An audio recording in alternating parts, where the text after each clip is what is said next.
Hi හැමදාම පොල් රොටිය එකම විදියට කාලා එපා වෙලාද? එහෙනම් වෙනසකටත් එක්ක මෙන්න මේ විදියට පොල් රොටිය හදලා බලමුද? එහෙනම් ඉතින් එන්නකො මගෙත් එක්ක. අද මාත් එක්ක මේ විදියට රසට අද අපි පොල් රොටි එකක් හදලා බලමු. එන්නකො එහෙනම්. මුලින්ම ඕන වෙනවා පොල්. මම මෙතන පොල් ග්‍රෑම් 120ක් අරගෙන තියෙනවා. එලකට මම එකතු කරගන්නවා පාන් පිටි ග්‍රෑම් 150ක්.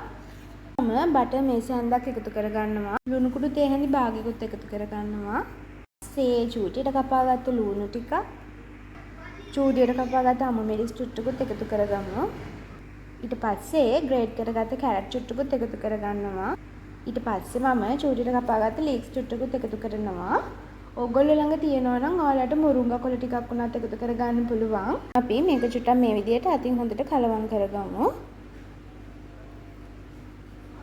මම අපේ මේ රොටිය කනා ගන්න විශේෂ දෙයක් පාවිච්චි කරනවා. ඒ තමයි පොල් වතුර. මම මේ විදියට පොල් වතුර ටික ටික දාගෙන මේක හොඳට අනා ගන්නවා. ඉතින් මෙන්න මේ විදිහේ හොඳ සොෆ්ට් එකට තියෙන ඩෝ එකක් තමයි අපි හදා ගන්න ඕනේ. මම දැන් මේකට උඩින් පොල් තෙල් චුට්ටක් මේ විදියට එකතු කර ගන්නවා. එකතු කරලා චුට්ටක් විතර මෙන්න මෙහෙම හොඳට මේක වටේ තවර ගන්නවා. දැන් අපි මේක වහලා විනාඩි 10ක් විතර පැත්තකින් තියලා තියාගමු. ඔන්න මේ මම පෙන්නන්නේ ඔයාලට හරියටම විනාඩි 10කට පස්සේ. දැන් අපි කැමති ප්‍රමාණය හැඩවලට අරගෙන මේක මේ විදියට බෝල හදාගමු. ඔයාලට කැමති ප්‍රමාණය හැඩවලට මේක ගන්න පුළුවන්. චූටියට ඕනේ නම් චූටියට, ලොකුවට අපේ රොටියක ඕන ලොකුවට ඔයගොල්ලන්ට කැමති ප්‍රමාණය බෝල වලට මේක හදා ගන්න පුළුවන්. මේ තියෙන්නේ මම මේ විදියට හදාගත්ත අපේ බෝල ටික. මම මෙතන මේ වගේ බෝල 5ක් විතර හදාගෙන තියෙනවා. මම කටින් බෝඩ් එක අරගෙන ඒක උඩට පාම්ප්ලි චුට්ටක් මේ විදියට එකතු කරගන්නවා. මම පිටි බෝලයක් අරගෙන මේ විදියට කටින් බෝඩ් එක උඩ තියලා මේක හොඳට රවුම් කරගන්නවා. ඔයාලට කැමති ප්‍රමාණය විදියට රවුම් කරගන්න පුළුවන්. චූටියට ඕන නම් චූටියට, ලොකුවට ඕන නම් ලොකු විදියට ඔයාලට මේක රවුම් කරගන්න පුළුවන්.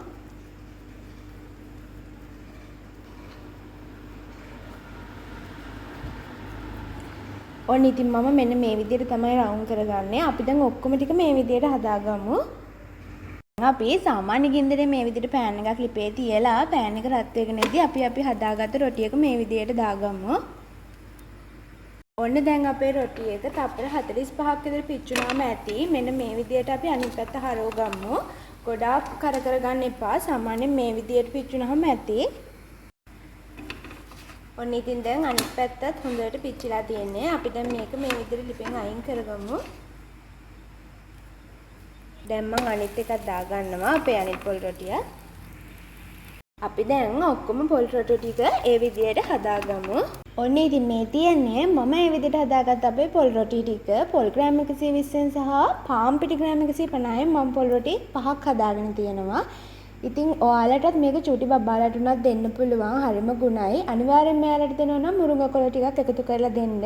එහෙනම් ඉතින් ඔයාලත් මම මේ කියලා දුන්න ට්‍රික් එක try කරලා බලන්නකෝ.